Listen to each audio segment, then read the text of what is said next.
Magandang buhay mga bata! Tara, samahan ninyo akong matuto kasama si Teacher Aika, your online teacher. Please don't forget to subscribe, like, share, and hit the notification bell for more videos. Thank you! Revised K-12 Curriculum, GMRC Grade 2, Quarter 1, Lesson 3, Day 1. Ang ating aralin ngayong araw ay tungkol sa iba't ibang damdamin. Muli, ako si Teacher Aika, ang inyong online teacher. Simulan na natin. Mga layunin. Una, naiisa-isa ang iba't ibang damdamin. Pangalawa, nakikilala ang sariling damdamin sa paglinang ng pansariling disiplina na makikita sa kanyang mga kilos at pakikipag-ugnayan upang masanay sa pagiging totoo.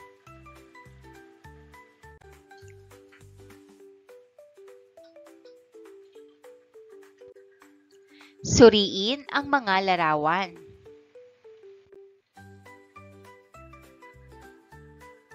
Tingnan mabuti ang mga larawan. Ano-ano ang ginagawa ng mga bata sa larawan?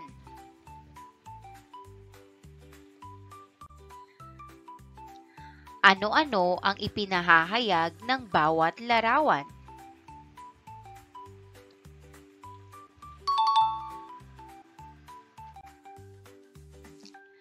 Ano-anong damdamin ang ipinakikita ng mga larawan?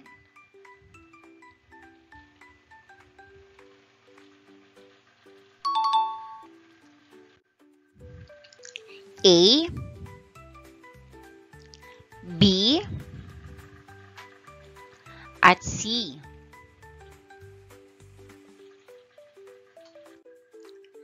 Ano-ano ang nakikita ninyo sa mga larawan?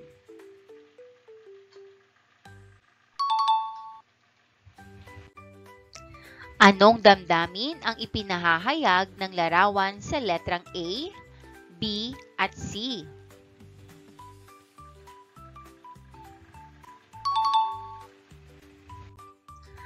Anong damdamin ang ipinahahayag ng larawan sa letrang A, B, at C? Letrang A, masaya. Letrang B, malungkot. At letrang C, nagulat.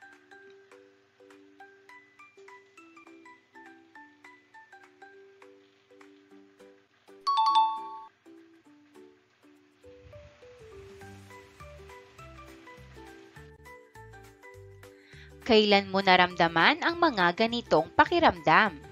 Ibahagi ito sa klase.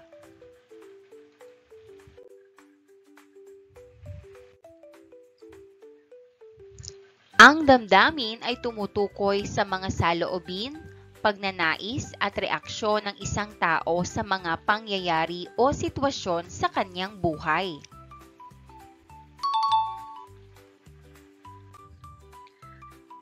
Ang paglinang ay ang pagbubuo o pagpapaunlad ng kasalukuyang kaalaman.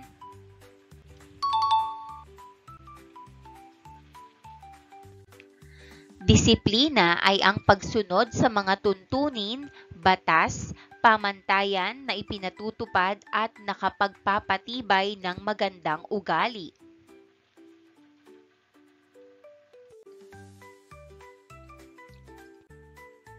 Ngayong araw, babasa tayo ng isang kwento tungkol sa ahas sa puno ng saging.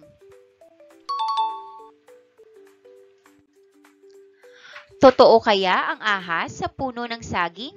Halina at alamin natin.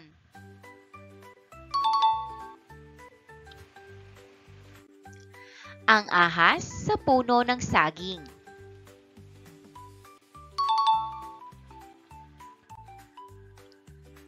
Si June ay nasa ikalawang baitang. Naninirahan siya sa isang maliit na barangay na napapalibutan ng bundok sa silangan, ilog sa kanluran, talampas sa hilaga at ilog sa timog. Dama ni June ang pagmamahal ng kanyang mga magulang. Lahat ng pangunahing pangangailangan niya ay ibinibigay nila tulad ng damit, pagkain, tirahan at edukasyon. Kaya masayang-masaya si June sa tuwina.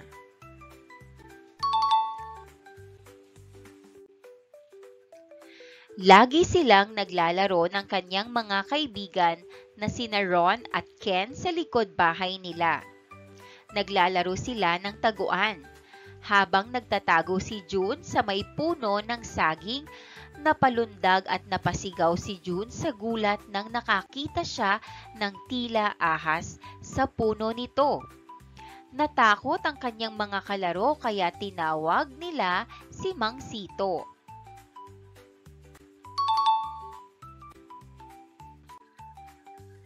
Agad na tinungo ni Mang Sito ang puno ng saging at natawa lang siya nang makita ang isang hos na putol na inakala ni June na ahas. Sinabi ni Mang Sito na itigil na muna nila ang kanilang paglalaro at magsiuwi na muna sila. Nalungkot ang mga kaibigan ni June, ngunit napawi ito nang sinabi ng tatay niya na ituloy na lang nila ang paglalaro pagkatapos niyang linisin ang puno ng saging.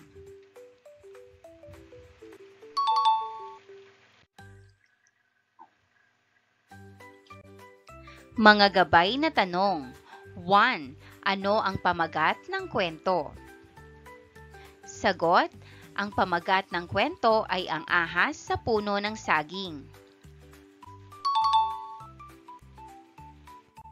Number 2. Sino-sino ang mga tauhan sa kwento?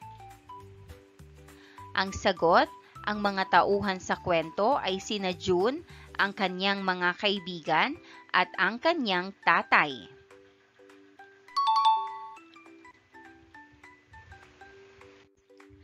Three. Saan nakatira si June? Ano-ano ang mga nakapaligid sa kanilang barangay?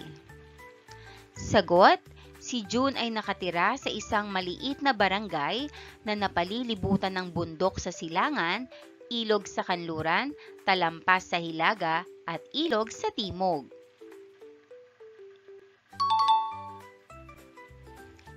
4. Ano-ano ang mga pangangailangang ibinibigay sa kanya ng kanyang mga magulang? Ano ang nararamdaman niya?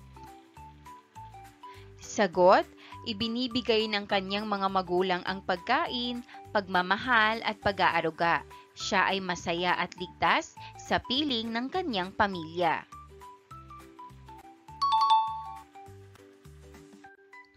5. Sino-sino ang mga kaibigan niya? Ano ang kanilang nilalaro?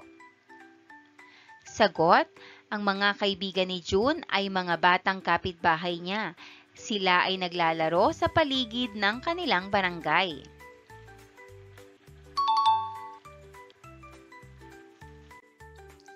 6. Ano ang kanyang nakita sa puno ng saging? Ano ang kanyang naramdaman? Ano ang naramdaman ng kanyang mga kaibigan?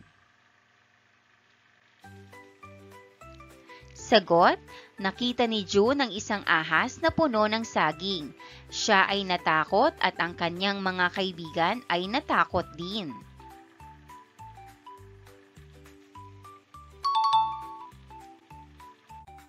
7. Ano ang kanilang ginawa? Ano ang sinabi ng kanyang tatay?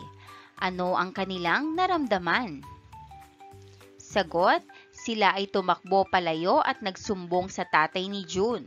Sinabi ng tatay ni June na huwag basta-basta lumalapit sa mga puno kung saan may mga hayop. Sila ay nakaramdam ng ginhawa at kaligtasan.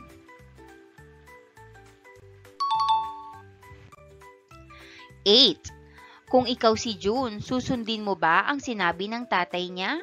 Bakit? Sagot, oo, susundin ko ang sinabi ng tatay niya dahil mahalaga ang maging maingat at ligtas sa paligid.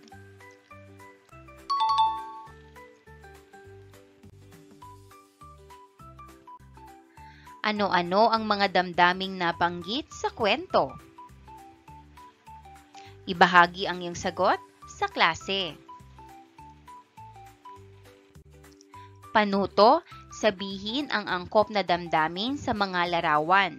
Gamitin ang stick emoticon. Masaya, nagulat, at malungkot. Number 1. Nakatanggap ka ng regalo. Maaaring maramdaman, nagulat, o maaari ring masaya.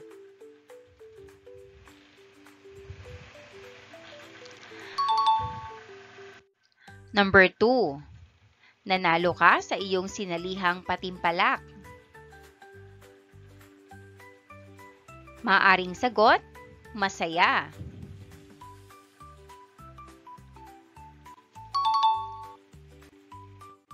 Number 3. Nawawala ang iyong alagang pusa.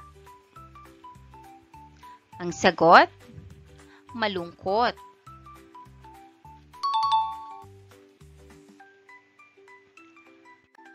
Number 4. Pinuri ka at pinarangalan ng iyong guro dahil sa pagsasauli mo ng nahulog na pera ng kamag-aral mo. Ang sagot, masaya.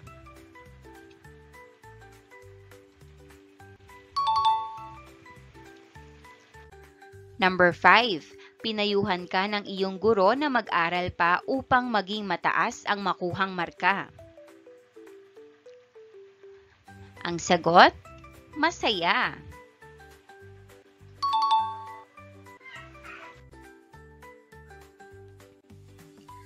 Ang pagsasagawa ng mga wastong pagtanggap at pagtugon sa iba't ibang nararanasang damdamin bilang paglilinang ng pagiging totoo.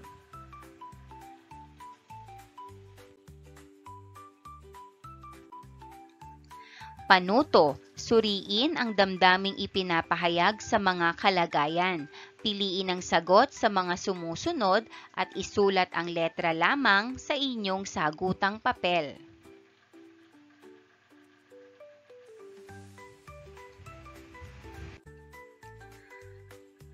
Number 1. Umalis ang iyong nanay upang magtrabaho sa ibang bansa. Ano ang iyong mararamdaman? A. Masaya, B. Nagulat, o C. Nalungkot? Ang sagot, C. Nalungkot.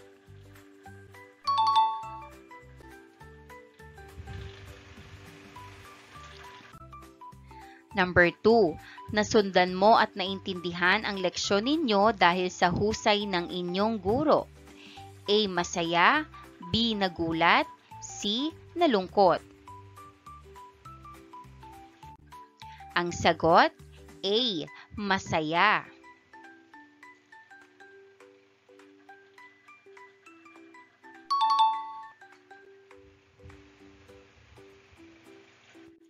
Number 3. Nawala mo ang iyong lapis at hindi mo na ito nakita pa.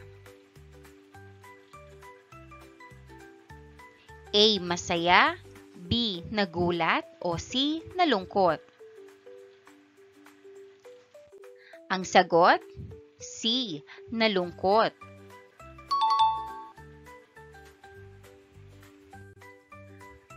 Number 4. Tumulong ka sa paglilinis ng inyong silid-aralan. A. Masaya, B. Nagulat, o C. Nalungkot? Ang sagot, A. Masaya.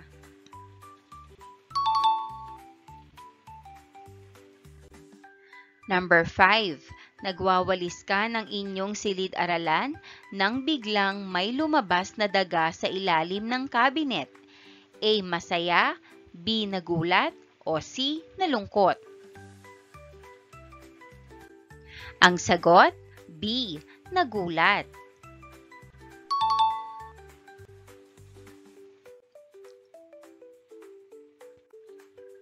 Pinagsabihan ka ng iyong nanay dahil mababa ang iyong nakuha sa pagsusulit. Sumulat ang dalawang pangungusap kung ano ang mararamdaman mo at iyong sasabihin sa iyong nanay. And that wraps up today's lesson. If you enjoyed this video and want to see more content like this, don't forget to hit the subscribe button and ring the bell so you never miss an update. Thanks for tuning in. Magandang buhay mga bata! Tara, samahan ninyo akong matuto kasama si Teacher Aika, your online teacher. Please don't forget to subscribe, like, share, and hit the notification bell for more videos. Thank you! Revised K-12 Curriculum, GMRC, Grade 2, Quarter 1, Lesson 3, Day 2. Ang ating aralin ngayong araw ay tungkol sa wastong pagtugon sa iba't ibang nararanasang damdamin. Muli, ako si Teacher Aika, ang inyong online teacher. Simulan na natin. Mga layunin.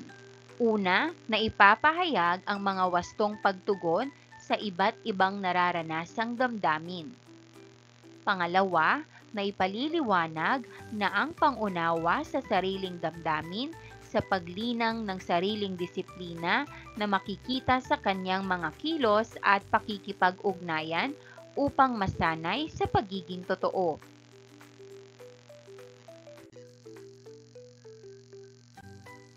Tingnang mabuti ang mga larawan bilang balik-aral. Ano-ano ang nakikita ninyo sa mga larawan?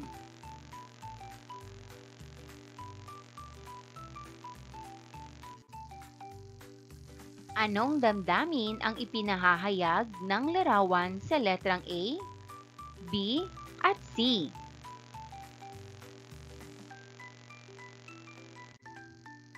Letter A, masaya. Letter B, malungkot. At letter C, takot. Bilang pagganyak, kung ikaw ang nasa larawan, ano ang iyong mararamdaman? Ano ang iyong gagawin kapag tumanggap ka ng regalo? Hinabol ng aso at namatay ang iyong alaga.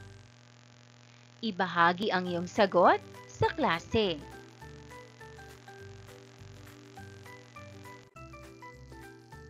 Naramdaman mo na ba ang mga ito? Kailan? Sa anong sitwasyon?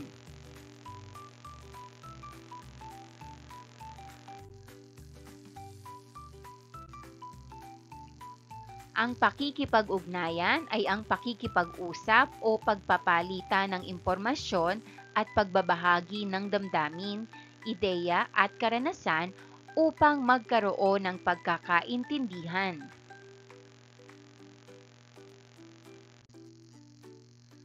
Ang pagiging totoo ay ang pagsasabi ng katotohanan at pagiging tapat sa sarili at sa iba.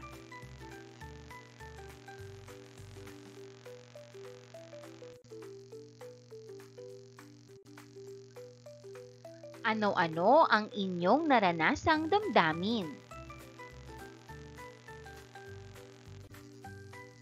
Basahin natin ang tula na may pamagat na Naranasang Damdamin. Naranasang damdamin. Kasiyahan ang nararamdaman kapag nakatanggap ng regalo. Masaya ka kung bagong araling itinuro ay natutuhan mo.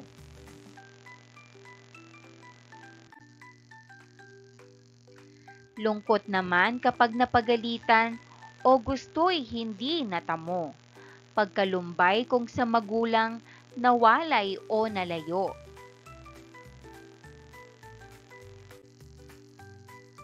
Pagkamangha sa mga biglang pangyayari o sorpresa sa iyo. Pagkagulat naman sa mga huni, kaluskos ng mga bagay sa paligid mo.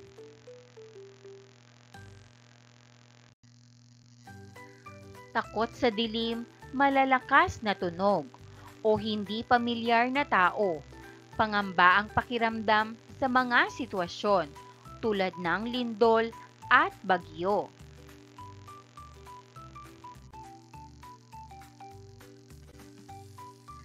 Narito ang mga gabay na tanong tungkol sa tula.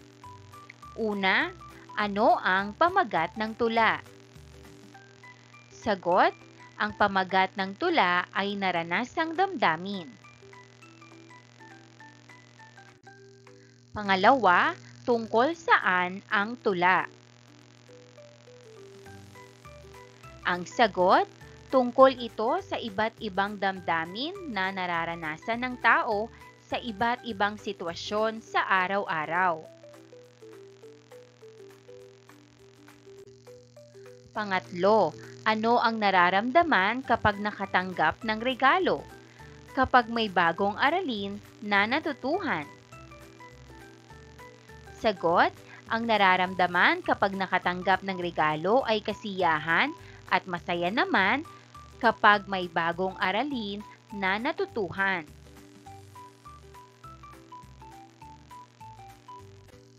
Ikaapat, ano ang nararamdaman kapag napagalitan at hindi nakamit ang gusto? Sagot, ang nararamdaman kapag napagalitan at hindi nakamit ang gusto ay lungkot. Panglima, ano naman ang nararamdaman sa mga biglaang pangyayari at sorpresa sa iyo? Huni at kaluskos ng mga bagay sa paligid mo. Sagot, ang nararamdaman sa mga biglaang pangyayari at sorpresa ay pagkamangha at pagkagulat naman sa huni at kaluskos ng mga bagay sa paligid.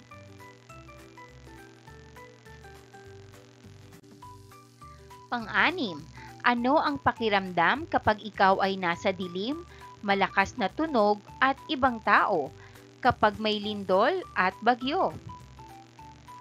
Ang sagot, ang pakiramdam kapag ikaw ay nasa dilim, malakas na tunog at ibang tao ay takot, at pangamba naman kapag may lindol at bagyo.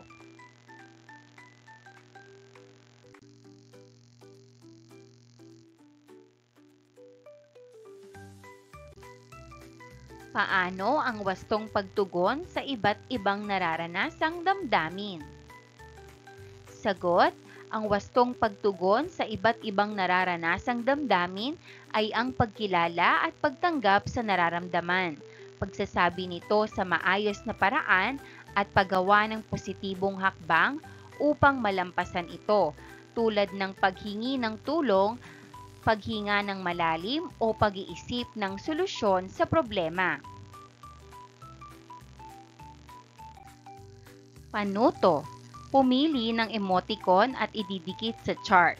Pagkatapos, sabihin kung kailan mo ito naramdaman. Gagawin ito ng pasalita.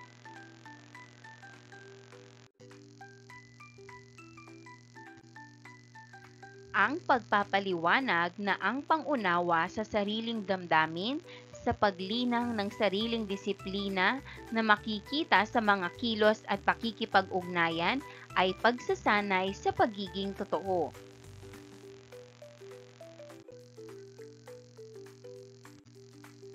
Panuto, sabihin ang angkop na damdamin na tumutugma sa larawan base sa inyong karanasan.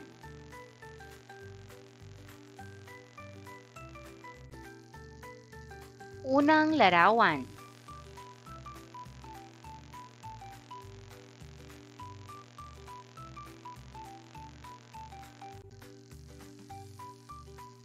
Pangalawang larawan.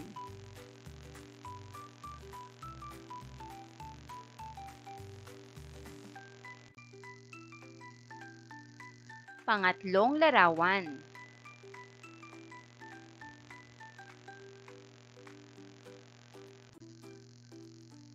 Pang-apat na larawan.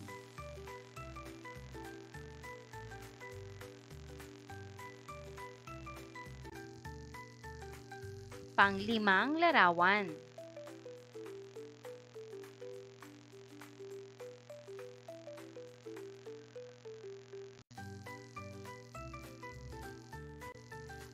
Panuto, pumili ng isang emoji at pagkatapos sabihin ang damdaming angkop dito at kailan mo ito naramdaman. Maraming salamat sa panonood! Huwag kalimutang i-like at mag-subscribe para sa higit pang educational content. I-click ang bell icon para ma-update ka sa ating mga bagong video. Salamat! Magandang buhay mga bata!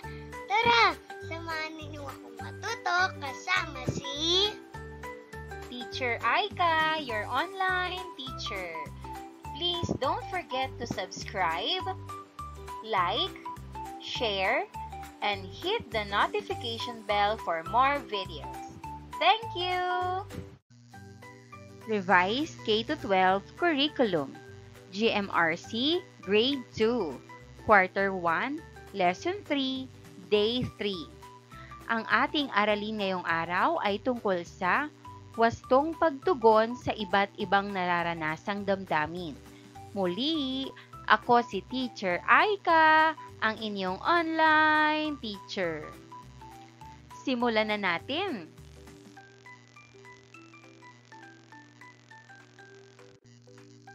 Mga layunin.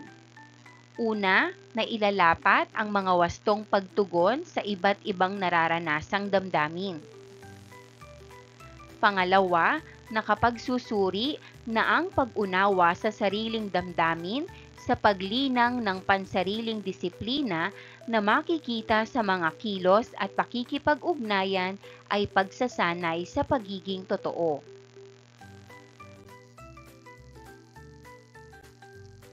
Magkaroon muna tayo ng isang balik-aral. Kailan mo naramdaman ang mga damdaming ito? Ibahagi ang iyong sagot sa klase.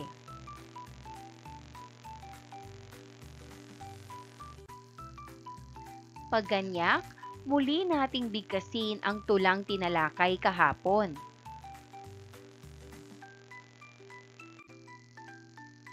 Naranasang damdamin. Kasiyahan ang nararamdaman kapag nakatanggap ng regalo. Masaya ka kung bagong araling itinuro ay natutuhan mo.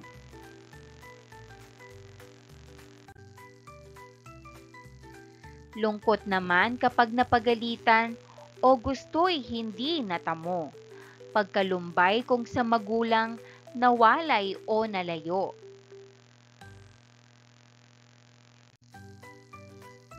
Pagkamangha sa mga biglang pangyayari o sorpresa sa iyo. Pagkagulat naman sa mga huni, kaluskos ng mga bagay sa paligid mo.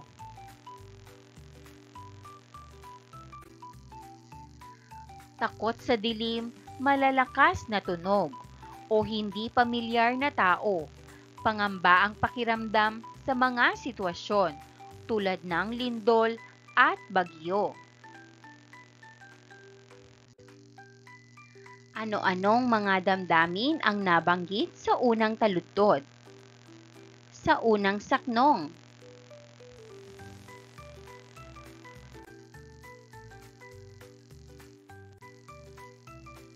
Ang sariling damdamin ay mga saloobin, pakiramdam at reaksyon sa mga bagay at pangyayari sa kanyang kapaligiran.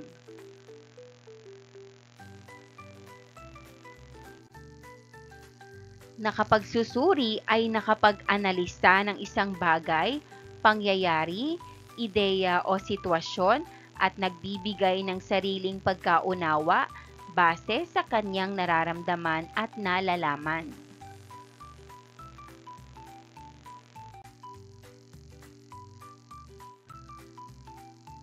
Kilala niyo ba sila? Gusto mo ba silang makilala? Halina't kilalanin natin sila.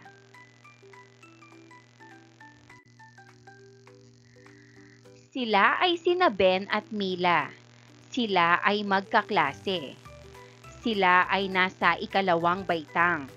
Tapat, magagalang at mahuhusay silang mga bata. Laging matataas ang marka nilang nakukuha. Isang araw, nagkaroon sila ng pagsusulit. Mababa ang nakuha ni Ben at Mila sa pagsusulit na yon. Nalungkot si Mila kasi alam niya na hindi na niya makukuha ang pangakong premyo ng nanay niya. Si Ben naman ay hindi nalungkot. Sinabi na lang niya na babawi siya sa susunod na pagsusulit. Alam niya kasi na nagkulang siya sa pag-aaral, kaya naging ganon ang kinalabasan.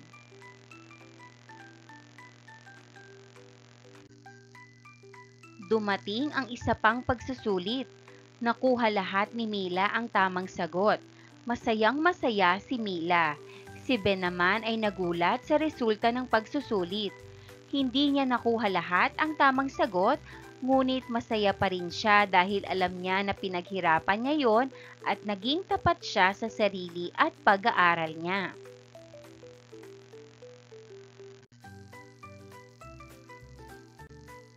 Narito ang mga gabay na tanong tungkol sa ating kwentong binasa. Una, sino-sino ang mga tauhan sa kwento? Sagot, sina Ben at Mila ang mga tauhan sa kwento. Pangalawa, ano-ano ang kanilang katangian? Ang sagot, si Ben at Mila ay tapat, magagalang at mahuhusay na mga bata.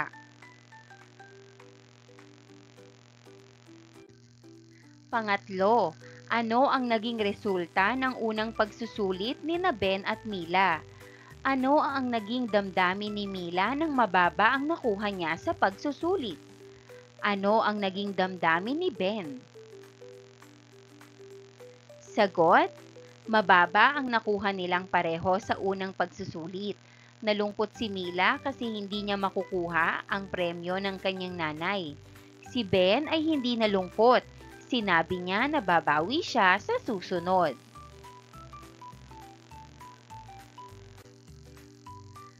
Pang-apat, ano naman ang kinalabasan ng pangalawang pagsusulit nila?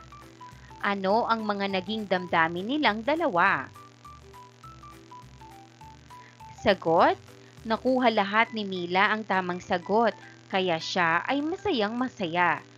Si Ben ay hindi lahat tama, pero masaya pa rin siya dahil pinaghirapan niya ito at naging tapat siya. Panglima, sa una at pangalawang pagsusulit, kung ikaw ang nasa katayuan ni Mila, ano ang magiging pakiramdam mo? Bakit? Sagot, malulungkot ako sa una kasi mababa ang nakuha ko. Matutuwa ako sa pangalawa kasi nakuha ko lahat ng tamang sagot. Masarap sa pakiramdam kapag nagtagumpay ka.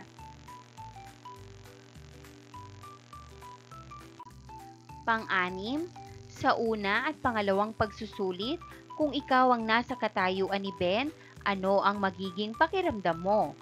Bakit? Sagot, sa una, hindi rin ako malulungkot. Alam kong kasalanan ko kaya babawi ako. Sa pangalawa, masaya ako kahit hindi perfect kasi alam kong nagsikap ako at naging tapat.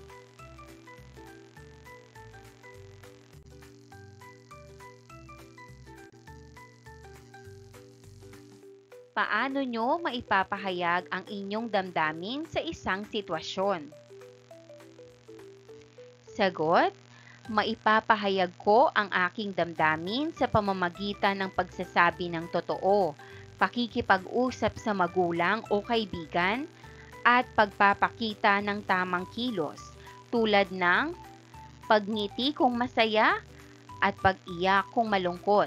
Maaari ko rin itong isulat sa kwento o iguhit.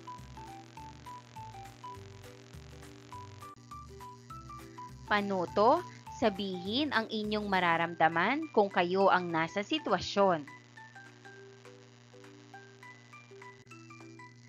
Una, mababa ang nakuha ni Mila sa pagsusulit. Siya ay nalungkot.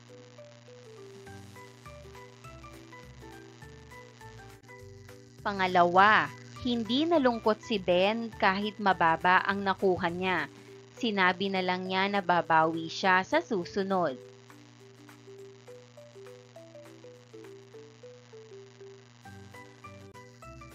Pangatlo, nakuha lahat ni Mila ang tamang sagot. Naging masaya siya.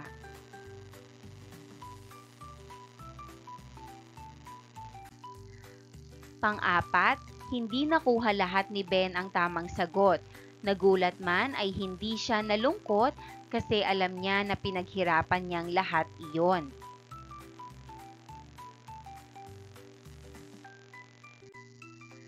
Panglima, upang maging mataas din ang makuha sa pagsusulit, daragdagan pa ni Ben ang sipag sa pag-aaral.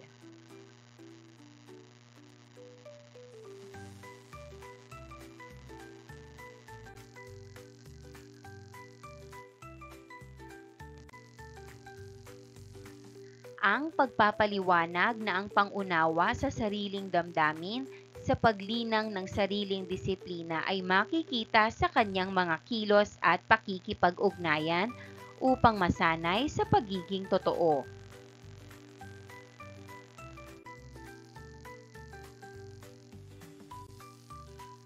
Panuto, sabihin ang angkop na damdamin na tumutugma sa larawan base sa inyong karanasan. Gawin ito ng pasalita.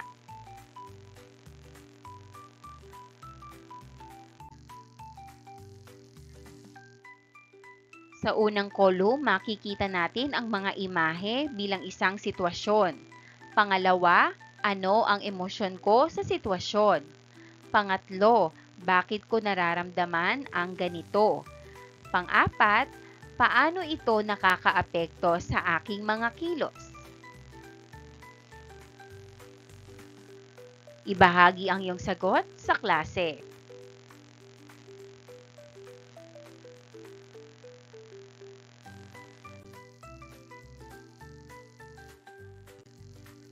Panuto, tingnan ang larawan. Kung ikaw ang batang nagbigay ng regalo, ano ang iyong mararamdaman? Punan ang mga patlang upang mabuo ang talata. Isulat ang inyong sagot sa sagutang papel.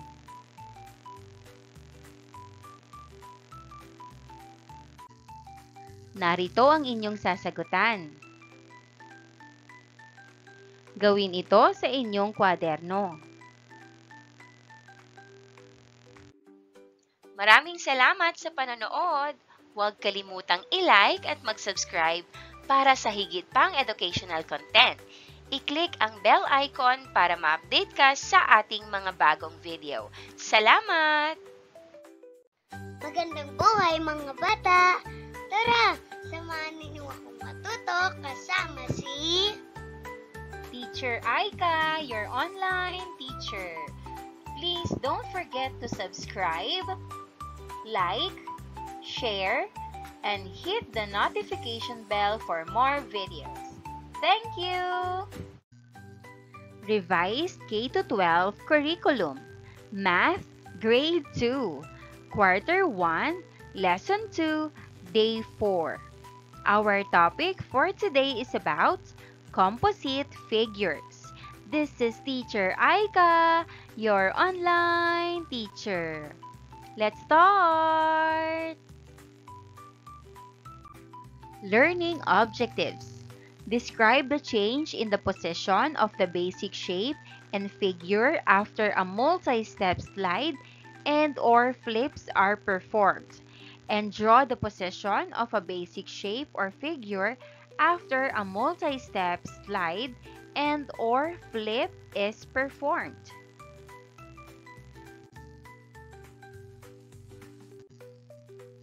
Determine whether the foot slides, flips, or both, and in which direction. Pattern number 1. Here's the reference figure. Slide to the right 3 times. Pattern number 2. Here's the reference figure. Flip downward, slide to the right, flip upward.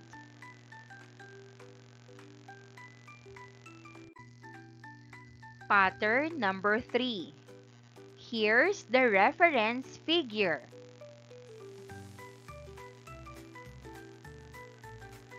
Flip downward, flip to the right, flip upward.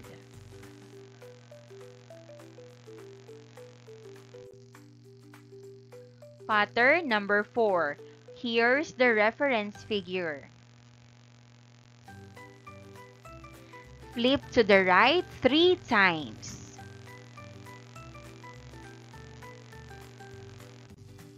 These patterns are from frieze patterns, usually used in arts and designing buildings.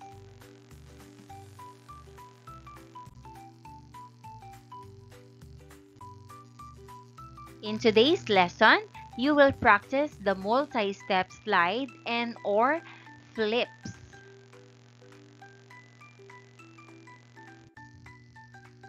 Multi-step means many steps. They can slide many times, flip many times, or combine slide and flip to move the shape to its new position.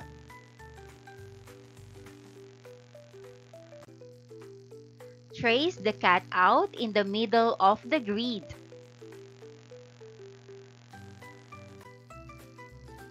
Task 1, first member, slide the cutout 1 cell to the left.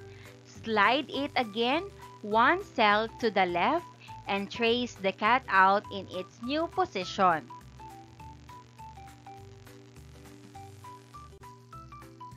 Here's the answer.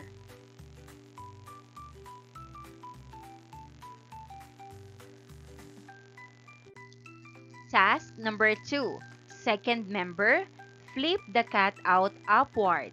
Flip it upward and trace the cutout in its new position. Answer.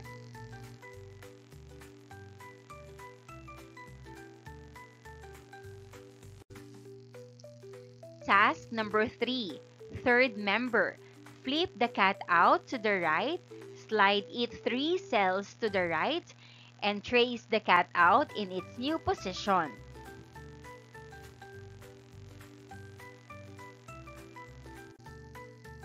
Answer.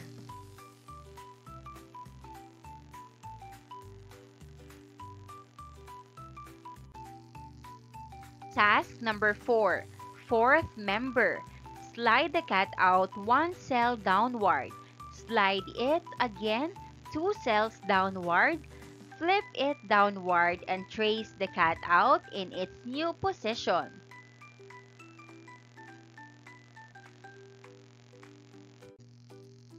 Answer.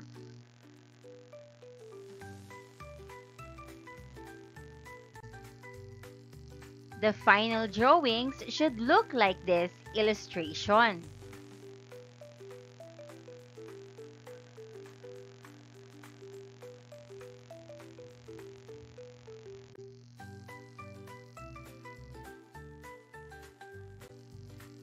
Observe the cutout.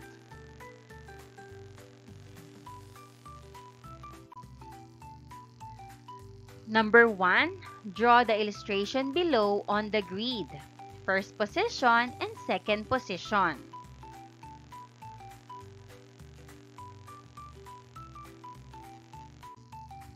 The half circle flips downward, then slides 2 cells downward.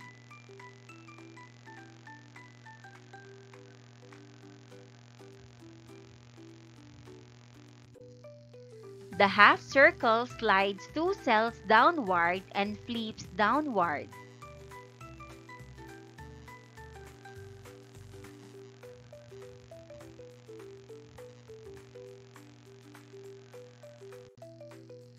The half circle flips 3 times downward.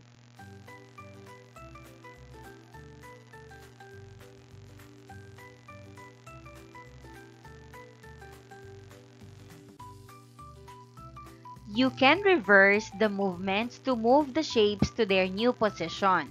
For instance, if they flip first and then slide, the reverse would be slide first and then flip.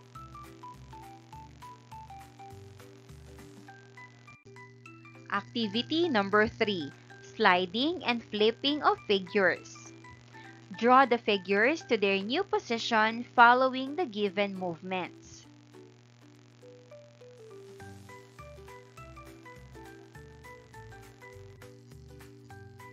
Number 1, flip the rectangle to the right and slide it one cell to the right. Answer.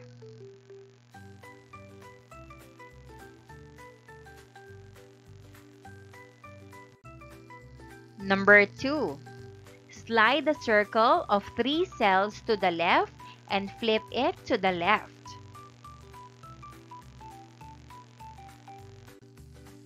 Answer.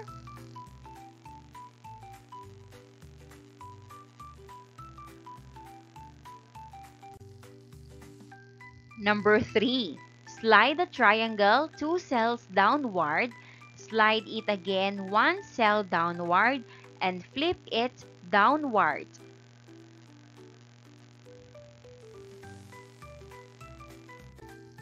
Answer.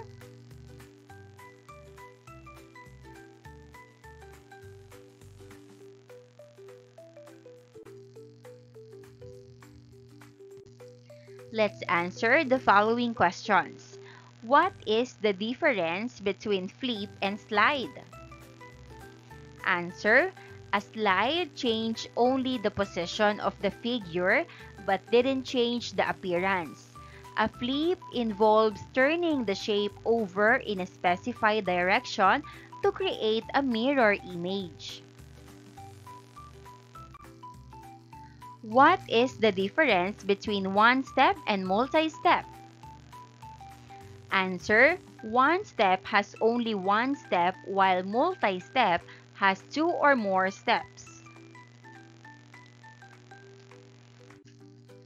What is the difference between one-step and multi-step slide or flip? Answer. They can slide many times, flip many times, and combine slides and flips in a multi-step process, whereas previous lessons involves only a single step, either a slide or a flip.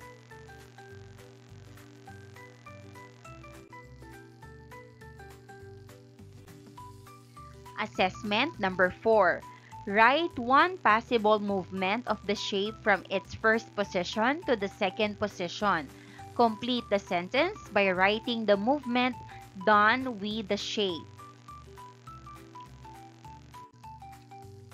Number 1, the half circle.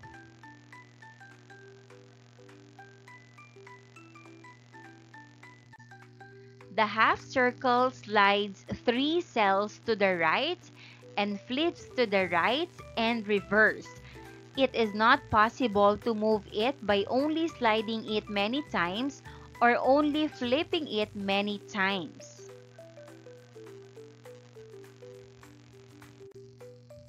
Number 2, the triangle.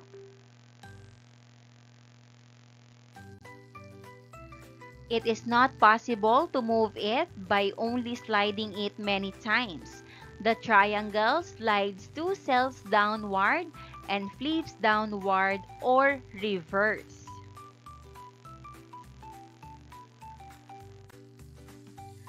The triangle flips 3 times downward. Part 2. Do the following. Flip the triangle downward. Slide it 3 cells downward. Slide it again 1 cell downward. And draw the triangle in its new position.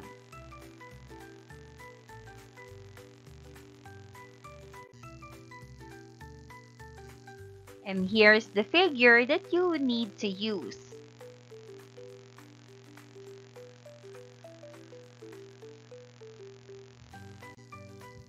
Answer.